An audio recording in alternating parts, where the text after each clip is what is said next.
नमस्कार दोस्तों। आज फिर हर रोज़ की तरह पहली चीज़ आप लोग शिकायत ये है कि आप लोग व्यूज़ नहीं डालते हैं, उस पर आप देखते नहीं, आप कमेंट करिए, उस पर व्यूज़ दीजिए क्योंकि आपके लिए कोई संस्थान इतनी मेहनत कर रहा है जहाँ पे लोग बाहर निकलने में डर रहे हैं, लोग आके लेक्चर बना रहे हैं, रिकॉर्ड कर रहे हैं, उसके बाद अपलोड कर रहे हैं। तो व्यूज़ दीजिए, उसको भरपूर प्यार दीजिए, फैमिली बड़ी कीजिए, जिससे हम लोगों का भी मनोबल थोड़ा ऊँचा बने। तो जैसे कल हम लोगों ने थोड़ी इकोनॉमी की बात की थी, उसकी बुनियादी या उदाहरणों या बेसिक कॉन्सेप्ट की बात की थी। आज देखते हैं थोड़ा, क्योंकि एसआई के पेपर हैं और भी वनडे एग्ज़ाम है जहाँ पे इंडियन फिजिकल ज्योग्राफी या भारत के भौतिक भूगोल से क्वेश्चन आराम से आते हैं। तो बहुत ज़्यादा नहीं, लेकिन फिर भी हर एक पेपर में एक दो क्वेश्चन यहाँ से आपको मिलेगा। तो एक एक करके हम लोग धीरे धीरे इन चीज़ों को कवर करेंगे और कोई भी डाउट आपका छोड़ना नहीं पड़ेगा। तो सबसे पहले होती है ना कि भारत की अवस्थिति और विस्तार, उसका कहाँ है।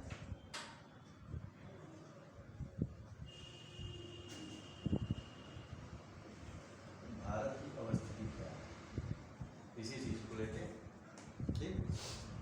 तो जैसे कि सभी लोग जानते हैं ना कि भारत की अवस्थिति है, वो पहली चीज़ है कि उत्तरी गोलार्ध में।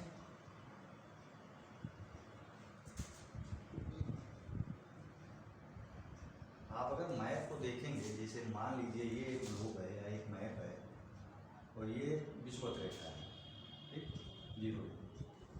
तो जो अब इस और ये 90 डिग्री नॉर्थ और ये 90 डिग्री साउथ, तो भारत की अवस्थिति कहीं इस जगह पे जाके पड़ती है। तो इस हिसाब से जो भारत है अक्षांशीय दृष्टि से, ठीक, उत्तरी गोलार्ध में किस दृष्टिकोण से है, अक्षांशीय दृष्टिकोण से भारत विश्व के उत्तरी गोलार्ध का हिस्सा है, ठीक। और वहीं अगर देशांतरीय दृष्टि से देखेंगे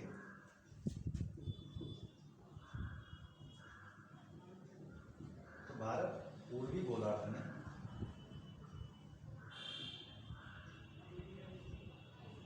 मध्यवर्ती स्थिति रखता है,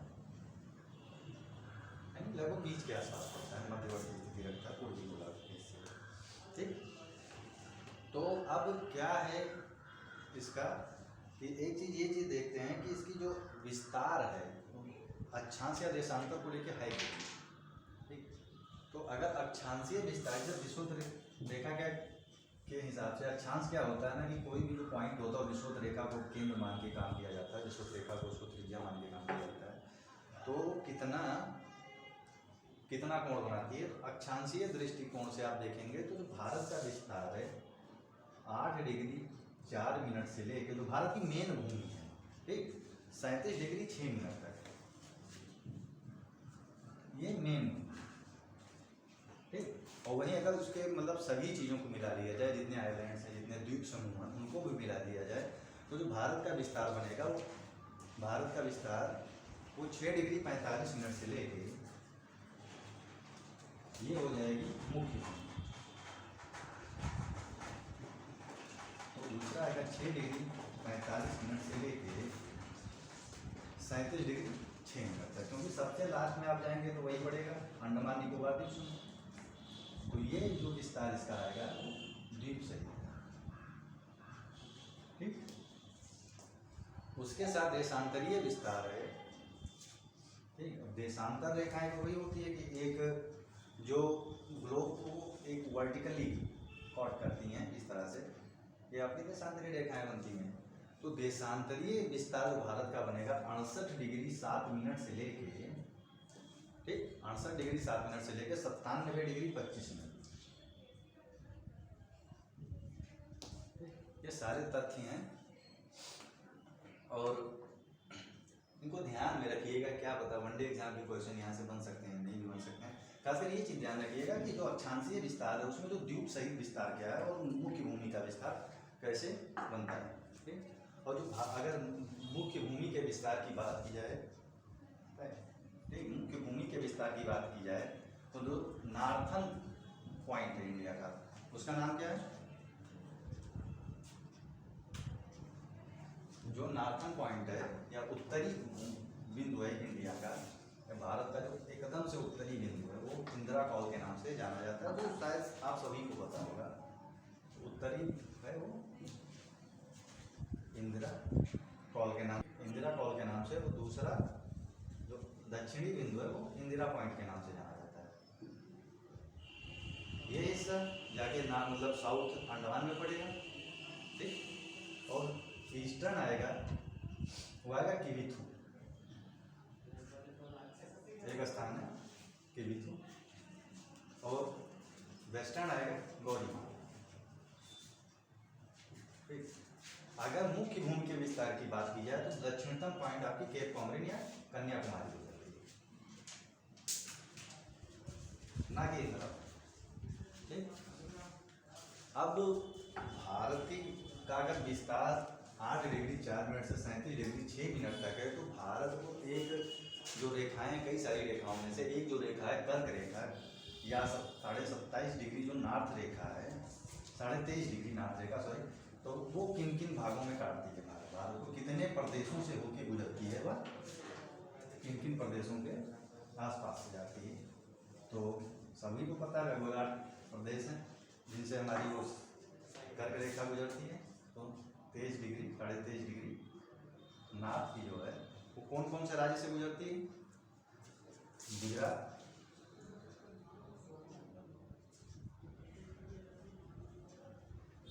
राजस्थान, ठीक, गुजरात, राजस्थान, मध्य प्रदेश, छत्तीसगढ़,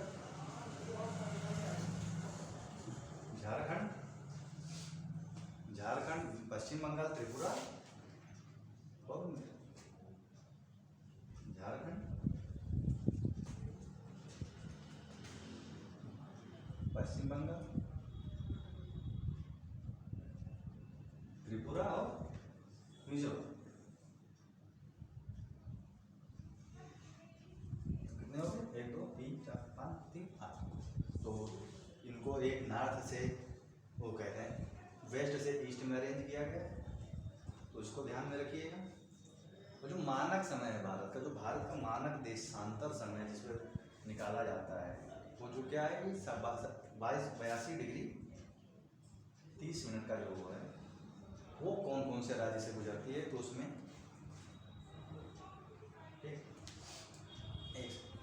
उसमें जो राज्य आएंगे उत्तर प्रदेश है, मध्य प्रदेश है, छत्तीसगढ़ है, उड़ीसा है, क्या हो गया 82 डिग्री 30 मिनट मानक देशांतर रेखा, जहाँ से भारतीय समय का निर्धारण किया जाता है। मानक देशांतर रेखा या पूर्वी देशांतर रेखा कौन कौन से राज्य से गुजरती है, तो उसमें पहला उत्तर प्रदेश, मध्य प्रदेश, ठीक, छत्तीसगढ़,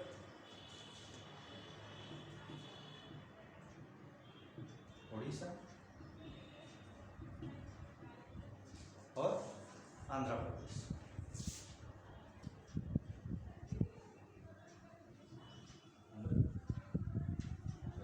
सारे तथ्य एक तरफ से सारे, इसमें आपको फैक्ट ही मिलेंगे, इसके अलावा और कुछ नहीं मिलेगा, ठीक।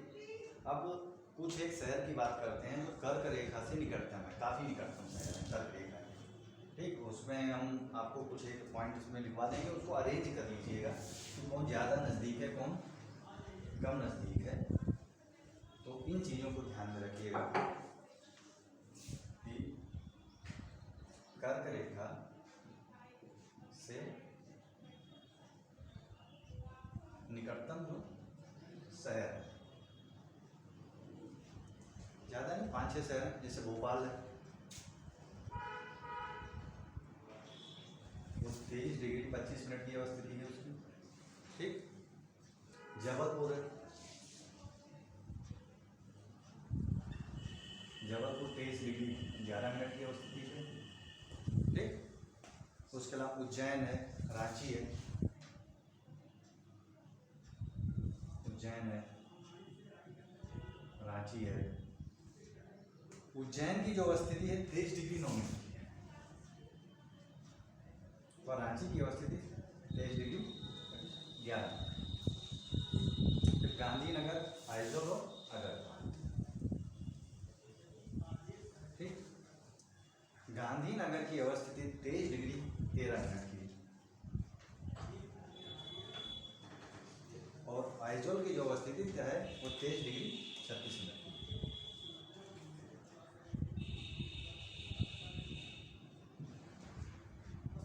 और अगरतला की अवस्थिति आप पाएंगे तो 23 डिग्री 50 मिनट। तो एक चीज में ध्यान रखिएगा, जैसे 23 डिग्री 30 मिनट में हमारी जो क्या कहते हैं देशांत मानक क्या कर्क रेखा है 23 डिग्री है 30 मिनट पे, तो उसमें से माइनस करके इसको एक अरेंज कर लीजिएगा आप लोग, जिससे आपको एक पता चल जाए, जैसे का अरेंज करने का आ जाए, ऑर्डर में रखने का आ जाए कि कौन से कितना दूर है। इसको एक व्यवस्थित क्रम में, आरोही क्रम में या अवरोही क्रम में व्यवस्थित कीजिए, तो उस हिसाब से आप इसको कर लीजिएगा माइनस करके आराम से। जैसे आप इसमें से कोई दो ले लीजिए, जैसे भोपाल 23 डिग्री 25 मिनट पे, और दूसरा एक रांची 23 डिग्री 11 मिनट पे। अब 30 से माइनस कीजिए मिनट 3 मिनट, बाकी तो 23 तो आप माइनस करेंगे कैंसिल हो जाएगा, तो ये इसमें जो डिफरेंस आएगा 5 मिनट का आएगा, इसमें डिफरेंस जो आएगा वो 19 मिनट का आएगा। तो उसमें कर्क रेखा से जो दूरी बनी तो उसमें सबसे ज़्यादा नज़दीक कौन हो जाएगा, ये आपका। ठीक, 23 डिग्री 25 मिनट। भोपाल की जो अवस्थिति है कर्क रेखा से वो रांची और जबलपुर से ज़्यादा निकटता है। ठीक, तो इस हिसाब से उसको आप अरेंज कर लीजिएगा, सारों को एक या तो असेंडिंग कर लीजिएगा, डिसेंडिंग कर लीजिए, तो किसी भी एक हिसाब से इन चीज़ों को आप अरेंज कर लीजिएगा। और इसी तरह से कुछ स्थानों के नाम आप लोग फिर से और भी नोट कर लीजिए, जो मानक समय के निकट, जो हमारी मानक देशांतर रेखा है जहाँ से हमारा समय का निर्धारण होता है, मानक समय रेखा के निकट जो पूछे, जो कई बार या किसी ना किसी एग्जाम में पूछे गए हैं। पहला रीवा है, रीवा की जो अवस्थिति है वो 81 डिग्री 19 मिनट की। इसको फिर दूसरा लखनऊ, लखनऊ की अवस्थिति पूरे 81 डिग्री। उसके बाद उज्जैन,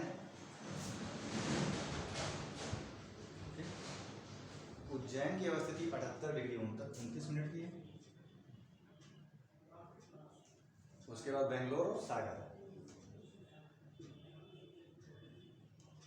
तो बेंगलोर की जो अवस्थिति है वो 77 डिग्री 40 मिनट की। और फिर एक शहर है सागर, तो सागर की अवस्थिति 78 डिग्री 50 मिनट की। इसको भी जो 82 डिग्री 30 मिनट की हमारी मानक देशांतर रेखा है, जहाँ से हमारे भारतीय समय का निर्धारण होता है, उससे आप माइनस करके एक, वैसे 90% केस में तो ये डिसेंडिंग ऑर्डर में लिखा हुआ है, हाँ ये पूरी चीज़ तो डिसेंडिंग ऑर्डर में लिखी हुई है लगभग एक आधी को छोड़ के, तो एक हिसाब से आप उसको अरेंज कर लीजिएगा जिससे कोई दिक्कत ना आए। ठीक, तो भारत की अवस्थिति पहली चीज़ क्या है, भारत एक अगर ग्लोब के लेवल की बात की जाए तो उत्तरी गोलार्ध का प्रदेश है। ठीक, अक्षांशीय दृष्टिकोण से, पूर्वी देशांतरीय दृष्टिकोण से पूर्वी गोलार्ध में मध्यवर्ती अवस्थिति रखता है, जिसकी मुख्य भूमि का जो विस्तार है वो 8 डिग्री 4 मिनट से लेकर 37 डिग्री 6 मिनट उत्तरी की ओर है, और देशांतरीय विस्तार उसका 68 डिग्री 7 मिनट से लेकर 97 डिग्री 25 मिनट तक है। ठीक, कर्क रेखा उसको भारत के 8 प्रदेशों से होकर गुजरती है, जिसमें गुजरात, राजस्थान, मध्य प्रदेश, छत्तीसगढ़, झारखंड, पश्चिम बंगाल, त्रिपुरा और मिजोरम। वहीं मानक देशांतर रेखा जो हमारे यहाँ की है वो उत्तर प्रदेश, मध्य प्रदेश, छत्तीसगढ़, उड़ीसा और आंध्र प्रदेश से होकर गुजरती है। सबसे उत्तरतम बिंदु है इंदिरा कॉल, और मुख्य और सबसे दक्षिणतम बिंदु है इंदिरा पॉइंट। इंदिरा कॉल आपका जम्मू कश्मीर में पड़ेगा, इंदिरा पॉइंट आपका जाके पड़ेगा अंडमान निकोबार दक्षिण अंडमान में, और वही सबसे पूर्वी पॉइंट है जो शायद अरुणाचल में पड़ेगा, अरुणाचल प्रदेश में किवित, और सबसे पश्चिमी बिंदु है उसका गौरा। ठीक, अब बात करते हैं भारत में कि अवस्थिति की तो बात हो गई है, पता चल गया कि भारत की स्थिति क्या है। अब भारत का लैंडस्केप क्या है। ठीक, अब भारत के लैंडस्केप को कई सारे पार्ट में हम लोग डिवाइड करके बात करेंगे। ठीक, पहला तो डिवीजन तो यही आएगा कि उत्तर भारत का पर्वतीय क्षेत्र, पहला आएगा कि उत्तर भारत के पर्वतीय क्षेत्र। हाँ, यहाँ से आप लोग एक काम कर सकते हैं कि मैप को लेके, तो जिसके पास है तो साथ में मैप रखिए, नहीं है तो मैप जरूर, मतलब इसको मार्क जरूर करते रहिएगा साथ ही साथ, ठीक। तो इससे एक चीज़ होगा कि एक समय में, एक कम समय में एक वर्चुअल आपका भारत भ्रमण हो जाएगा। पहली चीज़ है, वहाँ के चीज़ों के बारे में जान जाएंगे, वो पॉइंट में हम नोट करवा देंगे, उसको मार्क करना आपका काम है। तो उत्तर भारत के पर्वतीय क्षेत्र के अलावा दूसरा आपका बन जाएगा प्रायद्वीपीय भारत। प्रायद्वीप किसे कहते हैं? जो तीन तरीके से या तीन तरफ से समुद्र से घिरा हुआ, मिनिमम तीन तरफ से। अब प्रायद्वीपीय भारत में पहला आ जाएगा केंद्रीय उच्च भूमि,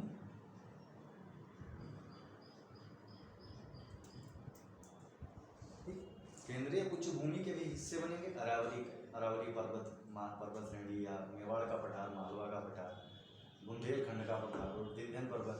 फिर आएगा आपका पूर्वी पठार, पूर्वी पठार के साथ साथ आप आएगा उत्तर पूर्वी पठार।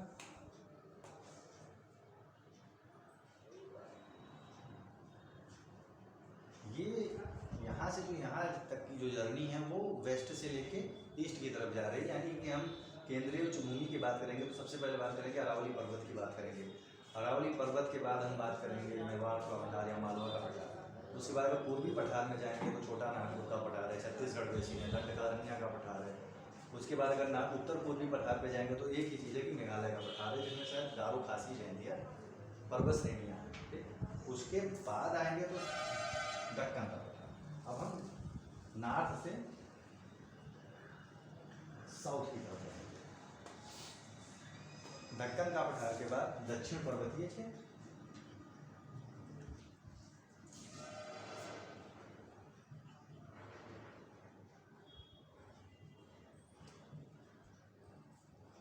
दक्षिण पर्वतीय क्षेत्र के साथ साथ आपका आएगा पश्चिमी घाट और पूर्वी घाट।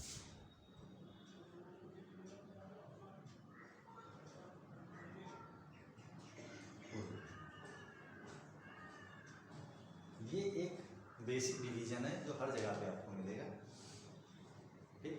और इसके साथ में अब इनमें से क्या करेंगे ना, हम एक एक को लेके चलेंगे। मैप आप लोग साथ में रखिए, पॉइंट्स नोट करते जाइए और एक पैटर्न फॉलो करेंगे, उत्तर से दक्षिण की ओर या कुछ एक चीज़ों में पूर्व से पश्चिम से पूरब की ओर या पूरब से पश्चिम की ओर, जैसा भी बन पाएगा, ठीक। अब आज यहाँ से हम लोग शुरुआत करते हैं उत्तर के पर्वतीय क्षेत्र से। उत्तरी पर्वतीय क्षेत्र में जाहिर सी बात है तीन ही चार चीज़ों की बात होगी। हिमालयन रीजन की बात होगी, ठीक। और हिमालयन रीजन में जो भी नदियाँ के द्वारा, नदियों के अवसादों के निक्षेपण के द्वारा जो चीज़ें आएंगी, जो उत्तरी भारत का उत्तरी मैदान बनता है या गंगा यमुना का दुआब बनता है या पंजाब के मैदान बनते हैं, तो उनकी बात की जाएगी। तो जब मैदान की बात करेंगे तो कुछ ज़्यादा समझ में तब आएगा जब अपवाद ड्रेनेज सिस्टम को पढ़ेंगे, तो उसके साथ साथ हम दुआब की बात करेंगे, मैदान की बात करेंगे। अभी केवल एक मोटा मोटी काम करके चलते हैं कि पर्वतीय क्षेत्रों के बारे में जानकारी लेते हैं, उससे रिलेटेड। तो जो पहला टॉपिक इसमें आएगा उत्तर के पर्वतीय क्षेत्र। अब उत्तर के पर्वतीय क्षेत्र में कौन कौन सी चीजें आ जाएंगी? पहला, ट्रांस हिमालय का कुछ हिस्सा भारत में, तो ट्रांस हिमालय, फिर बृहद हिमालय, उसके साथ साथ लघु हिमालय, मध्य हिमालय के लिए लघु हिमालय या मध्य हिमालय या हिमाचल हिमालय। उसके बाद शिवालिक पर्वत श्रेणी, वाय हिमालय या शिवालिक वाय हिमालय या शिवालिक पर्वत श्रेणी, शिवालिक। उसके बाद में आएगा भारत का उत्तरी मैदान, जो अवसादों के निक्षेपण के द्वारा बना मैदान है, या जलोढ़ मैदान भी इसको कहते हैं। अब ट्रांस हिमालय और बृहद हिमालय में पता कैसे चले कि ये दोनों अलग कैसे हैं, किन चीज़ के द्वारा? क्योंकि इनके दोनों के बीच में जो डिफरेंस पैदा करता है, ठीक, इन दोनों के बीच में जो बाउंड्री का काम करता है वो सिंधु सांगपो नदी है।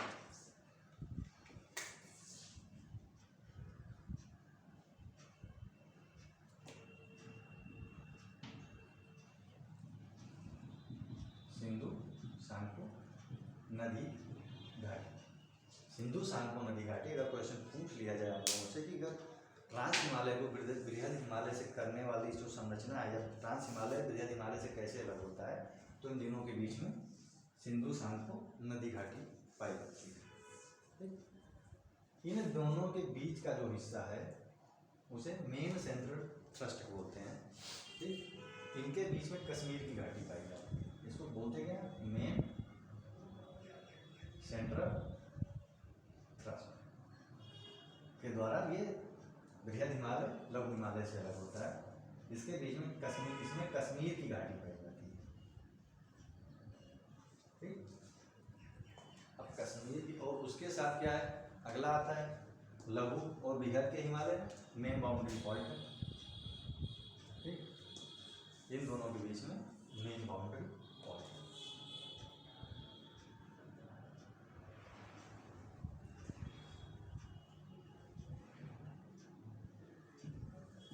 मेन बाउंड्री, इसमें दून की घाटी आता है।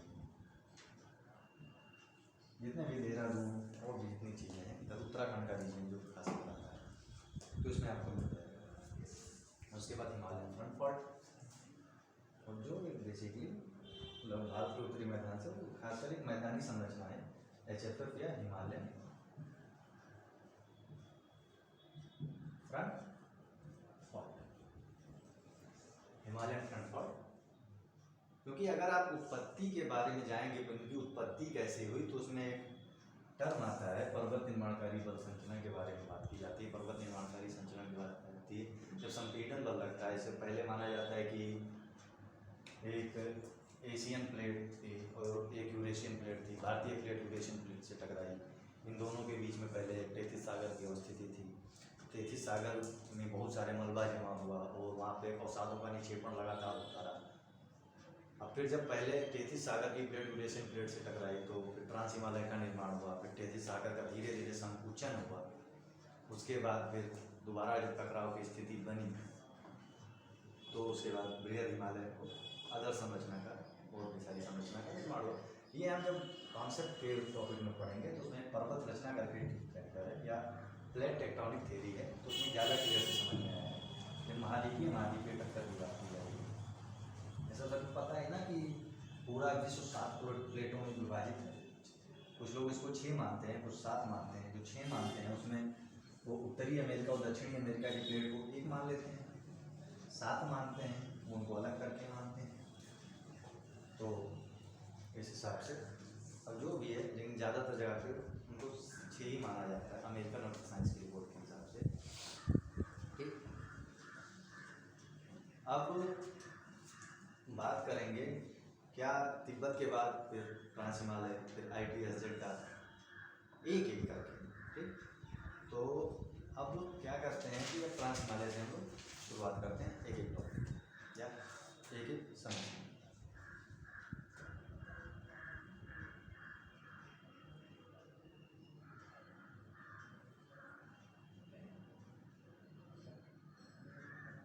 ट्रांस हिमालय, हमारे पास तो मैप है नहीं, आप लोगों के पास है। ठीक, तो आप लोग इस बाउंड्री पे जाएंगे जो भारत का ये हिस्सा है, ये हिस्सा।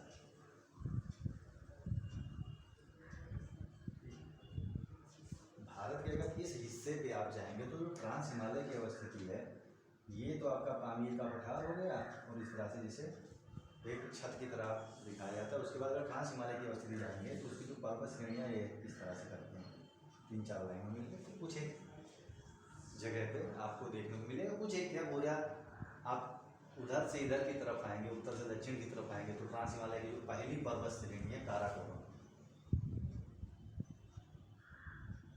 ठीक। तो पहली पर्वत श्रेणी काराकोरम, दूसरी लद्दाख है और तीसरी जास्कर, ठीक। अब काराकोरम, लद्दाख और जास्कर श्रेणी आप आउटलाइन मैप लीजिएगा। और मैं ये नहीं कहता कि आप पॉलिटिकल मैप लीजिए या इसका लीजिए, कोई सा एक मैप लीजिएगा और उसको आराम से, जैसे आप पॉलिटिकल मैप लेंगे तो उसमें से आपको एक चीज़ ध्यान में रखने को मिल जाएगी कि कौन से पर्वत श्रेणी का विस्तार किस राज्य से किस राज्य तक है या कितनी दूरी में है। इसके लिए मैं जो ग्रुप है संस्थान का ग्रुप है उसमें एक आधे मैप मैं आप लोगों के लिए व्यवस्थित करके भिजवा दूँगा, कैसे मार्क करना है, क्या करना है। उसके अलावा बाकी चीज़ें आप लोगों को खुद से करनी चाहिए क्योंकि इससे सीखने को मिलेगा, आपको हर एक क्षेत्र के बारे में जानकारी मिल जाएगी। अब जैसे आप मार्ग कैसे करनी है, मैप ड्रॉ करना मुझे सबसे बेहतरीन काम, उन कामों में से जो मुझे नहीं आता, ठीक। अब जैसे काराकोरम रेंज है, ठीक। अब काराकोरम रेंज को सबसे पहला रेंज है ट्रांस हिमालय का, तो आप किस साइड जाएंगे, जहाँ लगता है चीन साइड पे, चीन चाइना साइड में, तो पहले काराकोरम में जैसे आप ड्रॉ कर लीजिए, इसके ऊपर लिख लीजिए या साइड में तीर का मार्क है, उसके बाद लद्दाख रेंज, उसकी अवस्थिति ड्रा कर लीजिए। इन तीनों में कोई बहुत ज़्यादा दिक्कत इसलिए नहीं आएगी क्योंकि सारी पर्वत श्रेणियाँ आपको कश्मीर में ही मिल जाएंगी, जम्मू या कश्मीर की अवस्थिति में। उसके अलावा अब ये पर्वत श्रेणी बना लीजिए, इसे जास्कर रेंज। अब इन तीनों पर्वत श्रेणियों को डिफ्रेंशिएट कैसे किया जाता है, इनको अलग कैसे किया गया है, कौन सी पर्वत श्रेणी किससे अलग है, ठीक। तो इन दोनों काराकोरम और लद्दाख के बीच में सिंधु की एक सहायक नदी है श्योक, ठीक। सिंधु की सहायक नदी श्योक नदी इन दोनों को अलग करती है, इन दोनों घाटियों के बीच से प्रवाहित होती है। वहीं लद्दाख और जास्कर नदी के बीच, जास्कर पर्वत श्रृंखला के बीच में सिंधु नदी, ये दोनों नदियां आगे जाकर मिल जाती हैं। दोनों के बाद में एक काम करिएगा, इसको मार्क करते रहिएगा हर एक चीज़ को मैप पे या जैसे भी हो सकता है। आप लोग मैप तो पहले ही बताया था जिस दिन ज्योग्राफी क्लास पहली क्लास में थी वहाँ पे, तो पहला चीज़ यही बताया था कि सबसे पहले काम करिए आप लोग एटलस कर लीजिए। जो भी क्या कहते हैं एक बड़ा घटना हो किसी जगह पे हो या किसी जगह कोई सम्मेलन हो रहा है तो उसको उसमें मार्क करिए। ऐसा नहीं क्वेश्चन ऐसे रैंडम पूछे जाते हैं, वही क्वेश्चन भी पूछे जाते हैं। जैसे मान लो कि कोई एक कन्वेंशन हुआ, एक सम्मेलन हुआ जहाँ पे, अब मान लो कि कोई सम्मेलन कहीं पे कोई एक जगह मान लीजिए आप लोग, तो वहाँ पे अगर सम्मेलन हुआ तो वहाँ का अच्छाई क्या है बुराई क्या है, वहाँ की पर्वतें हैं, पठार या कौन सी ऐसी संरचना है जो वहाँ पे पाई जाती है या वहाँ के खनिज संसाधन किस तरह से हैं। तो क्वेश्चन यहाँ से ज़्यादातर बनाए जा सकते हैं किसी भी पेपर कोई भी, ठीक। अब अगला जो इसमें हम बात करेंगे वो करेंगे कि पर्वत श्रृंखलाओं, पर्वत से श्रृंखलाएं तो मिल ही गई कि चलो काराकोरम लद्दाख के बीच में श्योक नदी है जो सिंधु की सहायक नदी है वो प्रवाहित होती है और लद्दाख और जास्कर के नदी के बीच में सीधे सिंधु नदी प्रवाहित होती है। अब इन सभी पर्वत संरचनाओं या पर्वत श्रृंखलाओं में बड़ी श्रृंखलाएं इसमें चोटियाँ कौन सी हैं, चोटी कौन सी, तो पहला हमारा काराकोरम पे, काराकोरम पे आप जाएंगे तो सबसे पहला माउंट केटू मिलेगा आपको। माउंट केटू के बारे में सभी लोग जानते हैं कि भारत की सबसे ऊंची चोटी और विश्व की दूसरी सबसे ऊंची चोटी जिसकी ऊंचाई लगभग 8,611 मीटर। तो ये कौन सी है, भारत की सबसे ऊंची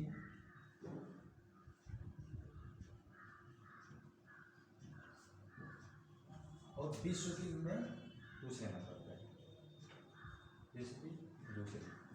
पहले नंबर पे आपका हिमालयन पर्वत श्रृंखला है, बृहद हिमालय पर्वत श्रृंखला में और माउंट एवरेस्ट है, सभी लोग जानते हैं उस चीज़ों की। हाँ, एक चीज़ ध्यान में रखिए कि भारत की सबसे ऊंची चोटी माउंट केटू है। अगर भारत में हिमालय पर्वत श्रृंखला की सबसे ऊंची चोटी की बात की जाएगी तो फिर वहाँ पे कंचनजंगा का नाम है। और क्योंकि ये माउंट केटू है भारत की सबसे ऊंची जो चोटी है वो ट्रांस हिमालयन रीजियन में या ट्रांस हिमालय में इसकी अवस्थिति। दूसरा आप जाएंगे तो माउंट गोशरब्रम करके, ठीक,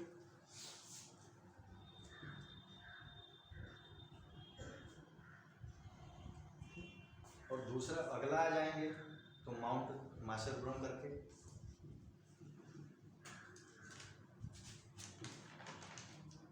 ये सारी पर्वत श्रृंखलाएं अगर आप मैप क्या कहते हैं फिजिकल मैप पे देखेंगे तो आराम से मिल जाएंगी। इनका सबकी अवस्थिति एक ठीक ठाक जगहों पे है। उसके बाद काराकोरम में सबसे बड़े हिमनद या ग्लेशियर पाए जाते हैं, चाहे वो सियाचिन ग्लेशियर हो, बाइफा हो, बेलफारो हो, इस्पोर हो।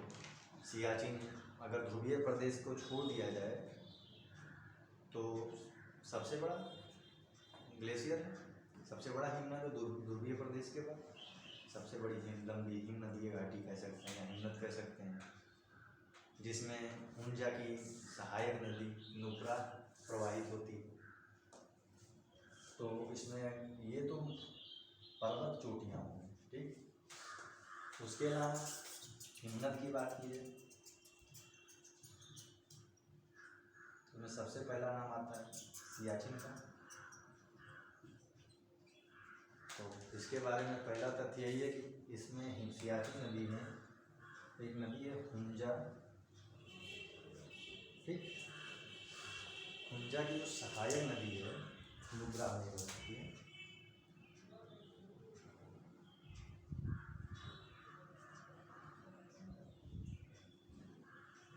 नुब्रा में इसकी अवस्थिति है। और ये ध्रुवों की बात के बाद सबसे बड़ा या सबसे बड़ी हिमनदीय घाटी।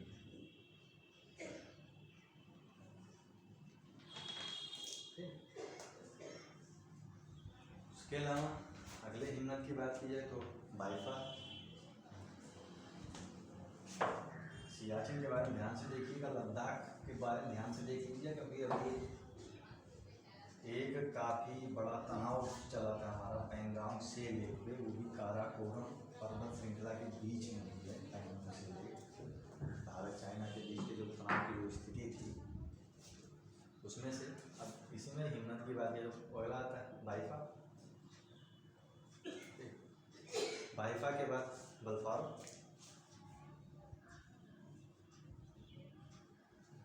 उसके साथ साथ इस्पोर।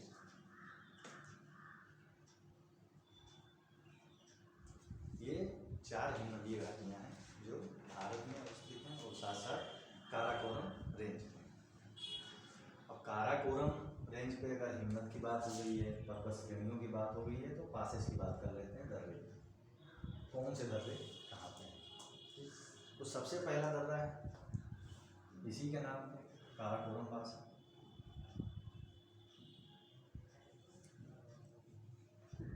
इसमें आपका मतलब ये एक होमवर्क रहेगा कि आप लोग ये ध्यान में देखिएगा कि कौन सा दर्रा है ना किसको किससे जोड़ता है। और दूसरा है लनकला, ठीक। उसके अलावा चांगला है, जाराला है और चारदिंगला है।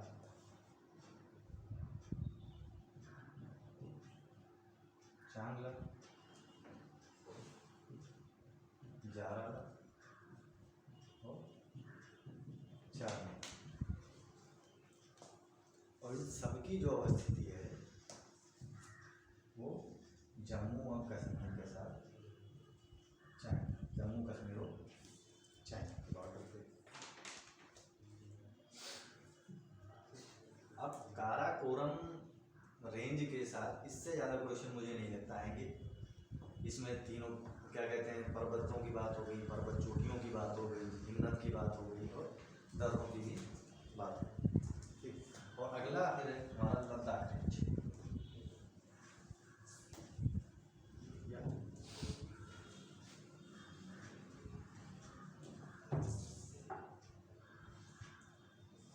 ट्रांस हिमालय में हमारा जो अगला है वो लद्दाख पर्वत श्रृंखला। काराकोरम लद्दाख पर्वत श्रृंखला किसके द्वारा अलग होती है? वो सिंधु की सहायक नदी है,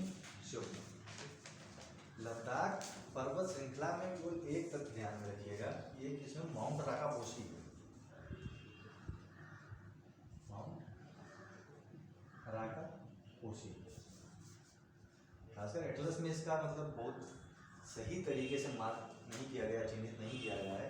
लेकिन आप जाएंगे उधर पीओके की तरफ तो उसमें गिलगित साइड में, गिलगित बाल्टिस्तान साइड में आप कहीं भी एक मार्क कर लीजिएगा, क्योंकि ये विश्व की तीव्रतम ढाल की चोटी है।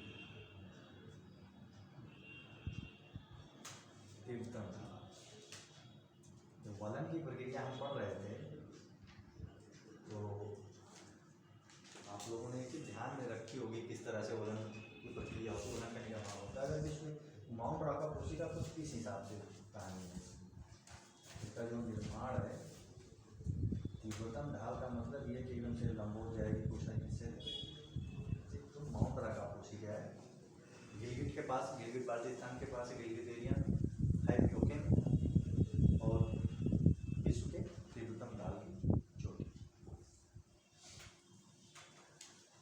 और फिर अगला कौन सा था, जास्कर।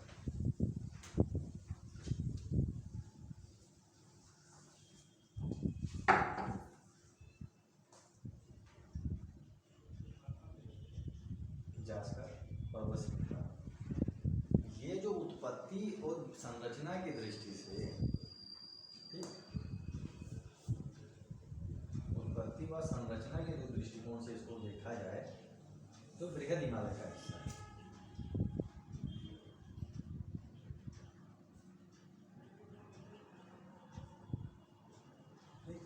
उत्पत्ति और संरचना की दृष्टि से बृहद हिमालय का हिस्सा है, लेकिन तो इसका विस्तार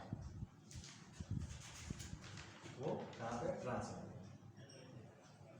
तो इसीलिए इसको ट्रांस हिमालय के साथ इसको पढ़ा जाता है। इसमें कोई बहुत क्या कहते हैं हाईलाइटेड चोटियाँ नहीं है, या कोई बहुत ज़्यादा बड़ी चीज़ मार्क करने लायक है नहीं, तो इसको छोड़ देते हैं इससे। तो पहली चीज़ क्या है, माउंट केटू के बारे में जानकारी हुई कि काराकोरम रेंज का हिस्सा है, ट्रांस हिमालय के रीजन में पड़ता है, जो भारत की सबसे ऊंची चोटी है और विश्व की दूसरी सबसे ऊंची चोटी है। उसके साथ में ध्रुवीय प्रदेश के बाद जो सबसे लंबी हिमनदीय घाटी है वो सियाचिन ग्लेशियर है। वो किसमें बनी है, जो नुब्रा नदी पे बना हुआ है, जो गुंजा की सहायक नदी है। साथ ही साथ लद्दाख रेंज में माउंट राकापोसी है, जो विश्व के तीव्रतम ढाल की चोटी है। दर्रों की बात कर ली गई, इसमें कि जो काराकोरम दर्रा है, लनकला, चांगला, याराला, चारदिमला। अब बात करते हैं बृहद हिमालय। अब बृहद हिमालय जैसे पहले ही बताया कि इनकी उत्पत्ति हुई है वो टेथिस सागर में, टेथिस सागर के संकुचन या टेथिस सागर में जितने मलबे जन्म हुए थे, और क्या कहते हैं अवसादन की प्रक्रिया के द्वारा, अवसादन कह सकते हैं, या अब हाँ अवसादन की प्रक्रिया द्वारा जो फिर महाद्वीपीय टक्कर, एशियन म्यूटेशन प्लेट की टक्कर के बाद जो संरचना का निर्माण हुआ वो बृहद हिमालय संरचना थी, या ग्रेट हिमालय।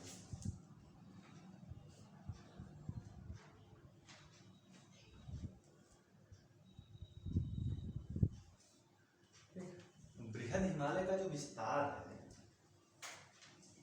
ठीक, वो कुछ इस तरह से है कि जो उसकी उत्तरतम सीमा पे या जम्मू कश्मीर के हिस्से पे नागा पर्वत है,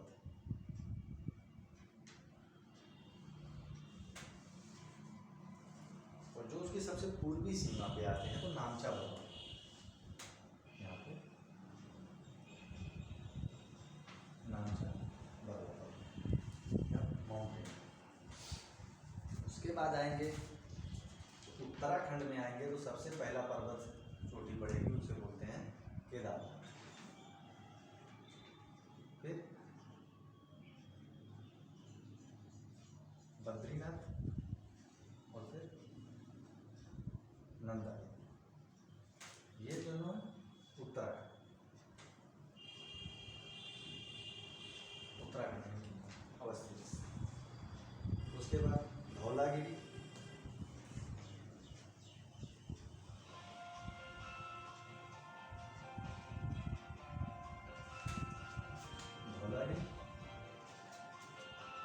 अन्नपूर्णा, मनसालू, माउंट मनसालू, एवरेस्ट और मकालू। यहाँ से यहाँ तक की जो संरचना है, या यहाँ से यहाँ तक के जो पर्वत हैं, वो नेपाल में पड़ेगा। उसके बाद कंचनजंगा,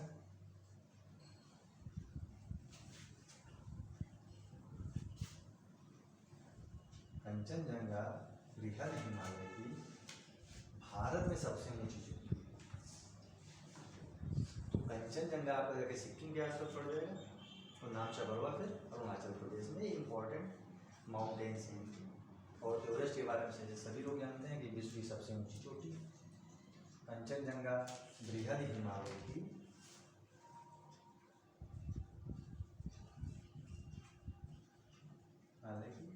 भारत में सबसे ऊंची चोटी।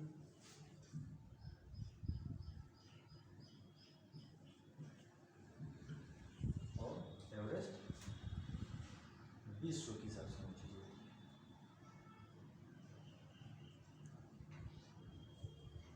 होमवर्क आपके लिए दोनों की ऊंचाई देखनी। अब अगली चीज इसमें आती है कि फिर वही किसी भी क्या कहते हैं पर्वतीय क्षेत्र की बात करेंगे या किसी भी पर्वत श्रृंखला की बात करेंगे तो दो ही तीन बात में हो जाती है कि उसकी पर्वत चोटियाँ कौन कौन सी हैं, उसमें कौन कौन से दर्रे हैं और उन दर्रों का जो जुड़ाव है किनसे किसके साथ है, किस किसके साथ है, कौन से देश के साथ है, या अगर एक ही देश के अंदर है तो कौन कौन से राज्य के साथ है, किस तरह से काम करते हैं लोग। तो इम्पॉर्टेंट पास की बात करेंगे तो हम एक काम ये भी सोच रहे थे कि जब चारों हिमालय की सारी पर्वत श्रृंखलाओं की बात कर ली जाए तो सारे दर्रे इकट्ठे करके माप करेंगे। इसमें जैसे इम्पोर्टेंट दर्रों की बात की जाएगी तो आप नाम सुने होंगे, बुर्जिला है, जोजिला है, बारालाचारा है, थागला है, नीति पास है, लिपुलेख है या नाथुला दर्रा है, बॉमडीला, रोहतांग, ये सारे दर्रे इसमें आएंगे। तो एक काम करते हैं ना, सारे दर्रों को इकट्ठा करके मार्क करते हैं मैप पे। तो इसको अभी ये टॉप इसको भी छोड़ सकते हैं। देखो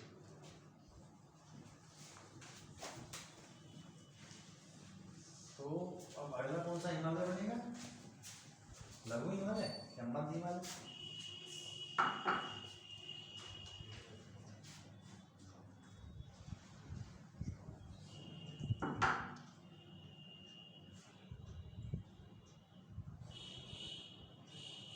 लघु हिमालय की जो पर्वत श्रेणियां हैं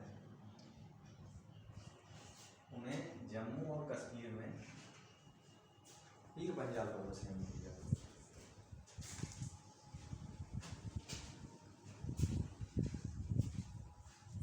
हिमाचल प्रदेश में उनको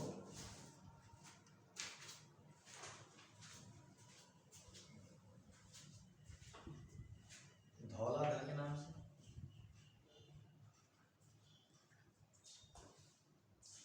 उत्तराखंड में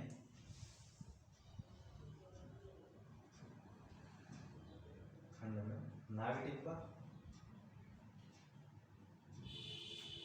और नेपाल में महाभारत पर्वत श्रृंखला। अब पीर पंजाल पर्वत श्रेणी में बनिहाल दर्रा सबसे लंबी पर्वत श्रृंखला के साथ में बनिहाल दर्रा है। बनिहाल दर्रा में जो सबसे लंबी सुरंग बनाई गई है जवाहर सुरंग का नाम आपने सुना, जो जम्मू कश्मीर को श्रीनगर से जोड़ता है। कश्मीर को श्रीनगर से इसको जोड़ते हैं। धौलाधर सबसे दक्षिणतम पर्वत,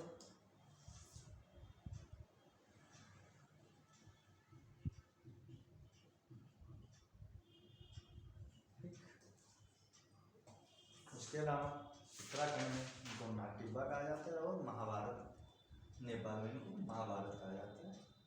इसमें कोई बहुत ज़्यादा बड़ी पर्वत चोटियाँ नहीं हैं, बहुत ज़्यादा और बड़े डेवलपमेंट्स हैं नहीं, क्योंकि ये सबसे लास्ट में इन लोगों में इसका विकास हुआ है। जैसे शिवालिक हिमालय सबसे नया हिमालय है जो सबसे अंत में जिसका विकास हुआ। क्योंकि जितने भी आप माउंटेन्स का नाम सुनेंगे वो सारे या बृहद हिमालय के हिस्सों के होते हैं।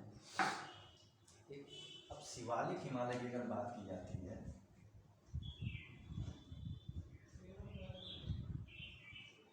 इसका जो विस्तार है, शिवालिक हिमालय का जो विस्तार आता है कोतवत बेसिन से लेके देहाम गाज तक,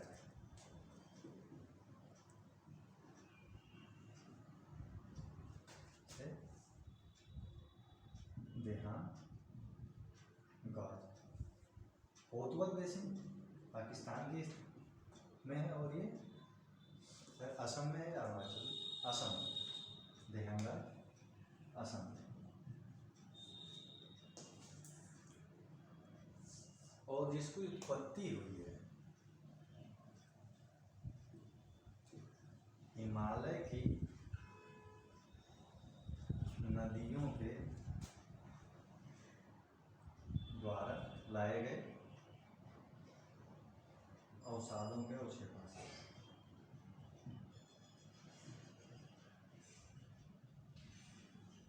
इसीलिए सबसे नया और सबसे छोटा पर्वत श्रृंखला है।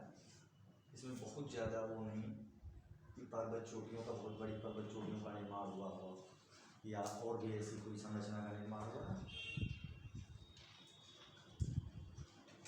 क्योंकि जितने भी मोड़दार पर्वत, ऊंचे पर्वतों का निर्माण होता है हमेशा प्लेट सीमांतों पे। अब अगर बात करते हैं कि कुछ एक हिस्सा इसका जो नॉर्थ ईस्टर्न रीजन में है, नॉर्थ ईस्ट में इकट्ठा हिमालय की कौन कौन सी पर्वत श्रृंखलाएँ हैं और उनमें पर्वत चोटियाँ कौन सी हैं। यहाँ से क्वेश्चन पूछे जाते हैं, हमेशा पूछे जाते हैं कि नॉर्थ ईस्ट,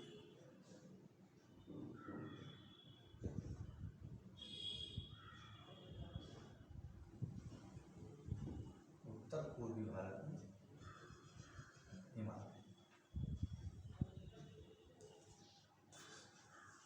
तो पहला इसमें आता है अबोर रेंज। ये सारी चीज़ें आप पाकिस्तान, अरुणाचल प्रदेश और चाइना के बॉर्डर पे आप देखेंगे, वहाँ पे आपको मिल ही जाएंगी मिरी, डफला, उसके बाद मिशमी। अगर ये मान लीजिए अरुणाचल प्रदेश का हिस्सा है, ये अगर अरुणाचल प्रदेश का हिस्सा है तो इधर सिक्किम के साइड ना, क्या कहते हैं, असम के साइड से जाएंगे तो सबसे पहले अबोर पड़ेगा, फिर मिरी, फिर डफला और अंततः मिशमी रेंज। आप कैसे पढ़ते जाएंगे तो एक चीज़ को देखिएगा, पॉलिटिकल मैप पे मार्क कीजिएगा और फिजिकल में देखिएगा, क्योंकि उससे आपको पता है नहीं कि फिजिकल में आप देखेंगे, पॉलिटिकल में मार्क करेंगे तो एक चीज़ पता रहेगी कि इसका जो विस्तार है वो कहाँ से कहाँ तक का है। तो ये तीनों पर्वत श्रृंखलाएँ कहाँ की हैं, ये अरुणाचल प्रदेश की।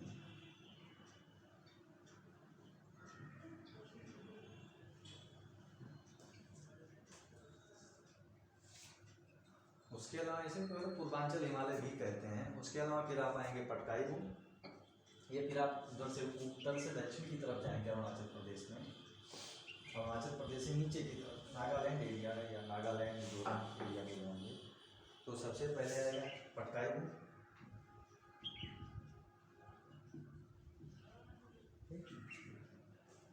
पटकाई के बाद नागा हिल्स, मिजो हिल या नागालैंड के बाद मणिपुर,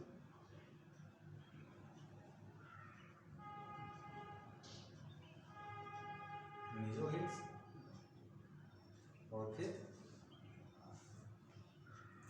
मिकिर और बारह।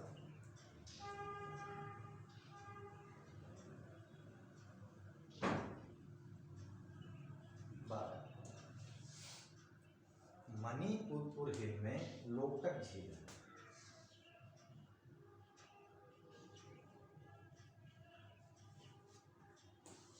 जो अंतःस्थलीय अपवाह का या अंतःस्थलीय अपवाह का एक हिस्सा है। किसका हिस्सा है? अंतःस्थलीय अपवाह का हिस्सा। माउंट सारामती नागा हिल की सबसे ऊंची चोटी, अब आप लोग कहेंगे कि हम गारो खासी जयंतिया की बात नहीं कर रहे हैं, तो गारो खासी जयंतिया की बात तब करेंगे जब हम सेंट्रल हाईलैंड पढ़ रहे होंगे कि तो प्रायद्वीपीय भारत में बात करेंगे, मेघालय की पठार की बात करेंगे, तो गारो खासी जयंतिया की वहाँ पे बात हम करेंगे। उसके साथ साथ फिर अगला ब्लू माउंटेन मिजो हिल की सबसे ऊंची चोटी है ब्लू माउंटेन।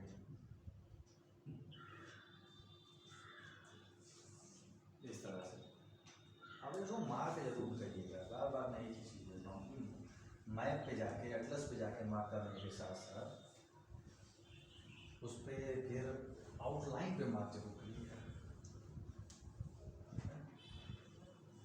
उत्तर पूर्वी हिमालय के बाद अगला संरचना हमारी बचती है हिमालयन फ्रंट फॉल्ट के बाद का जो हिस्सा है वो उत्तर भारतीय मैदान है, जलमोहक मैदान।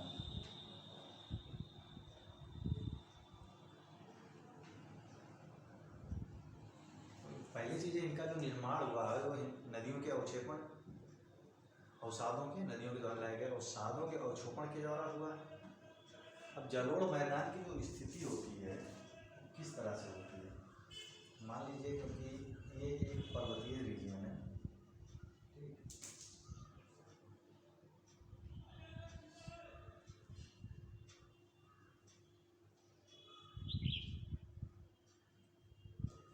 तो कोई नदी यहाँ से बहना शुरू हुई थी ऊपर की तरफ से, तो जाहिर सी बात है कटाव करेगी, अपरदन करेगी, चट्टानें अपक्षेप होती है रहती हैं क्योंकि मौसम में परिवर्तन होने के साथ साथ, तो इनका कटाव होगा, अपरदन होगा। तो जो पहला हिस्सा आएगा यहाँ से भाबर प्रदेश आएगा, यहाँ पे अवसादों का निक्षेपण होगा बड़ी संख्या में। यहाँ पे अगर कोई नदी आती है तो जो छोटी नदी अगर है तो विलुप्त हो जाती है। जहाँ पे जलोढ़ मैदान में छोटी नदियाँ विलुप्त होती हैं उन्हें कौन सा बोलते हैं, भाबर प्रदेश में। शुरुआती हिस्से पे अगर कहीं पे कोई बड़ी चट्टानी संरचना और उधर का काम कर रही है तो बड़ी और भी उससे छोटी जो चट्टानी संरचनाएं हैं वहाँ पे आकर रुक जाएंगे, उनका निक्षेपण धीरे धीरे होता जाएगा। और फिर कोई वहाँ जैसे मान लीजिए कई सारी चट्टानी संरचनाएं आप देखते होंगे कहीं पे जाके जो बाग दलदल का निर्माण होता है कहीं ना कहीं पे, तो जाहिर सी बात है वो असंगठित नहीं तो एक बहुत छोटी छोटी संरचनाएं होती है, तो वो मिट्टी की आकार की। लेकिन अगर यहाँ पे अगर बहुत सारे बड़े पत्थर डाल दिए जाएँ तो कहीं ना कहीं नदियाँ थोड़ा बहुत तो विलुप्त तो हो ही जाएंगी, थोड़ा बहुत क्या पूरी तरह से विलुप्त हो जाती हैं। उसके बाद जो अगली यहाँ पे सतह पे नदी सतह पे आती है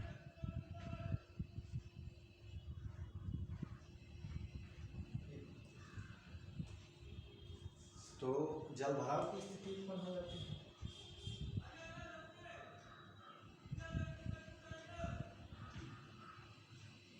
उसे हम कौन सा बोलते हैं, तराई।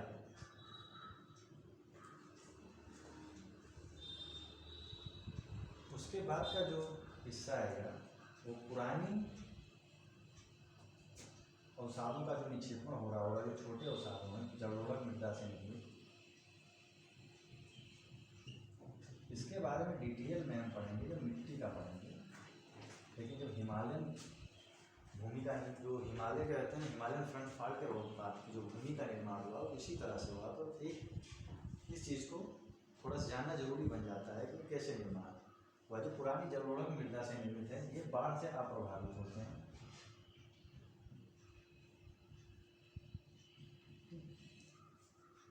बाढ़ से अप्रभावित होते हैं और ऊपरी नदी बेसिन का हिस्सा होते हैं। बाढ़ से प्रभावित होने का पहला ही कारण ये कि ये ऊपर की तरफ होंगे, यानी ऊपरी नदी बेसिन का हिस्सा।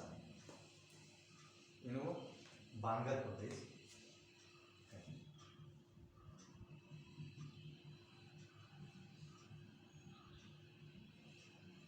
और अंततः आके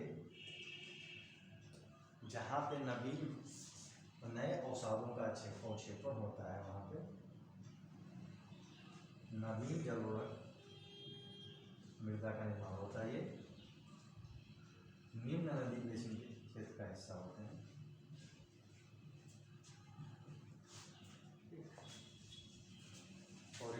और निम्न इसका होने का मतलब एक ही चीज़ है कि बाढ़ प्रभावित होंगे और इन्हें खादर प्रदेश का नाम दिया गया। अगर अब जलोढ़क मैदान में अगर कोई नदी ऊपर से निकल के आ रही है तो अगर अरेंजिंग की बात की जाए तो सबसे पहले भाबर प्रदेश आता है, फिर तराई आता है, फिर बांगर आता है, फिर खादर प्रदेश आता है। ठीक, आज के लिए इतना तक का काम कर रहे हैं यहाँ तक। उसके बाद में फिर आगे नेक्स्ट दिन अगले दिन, तब तक खुश रहो स्वस्थ रहो।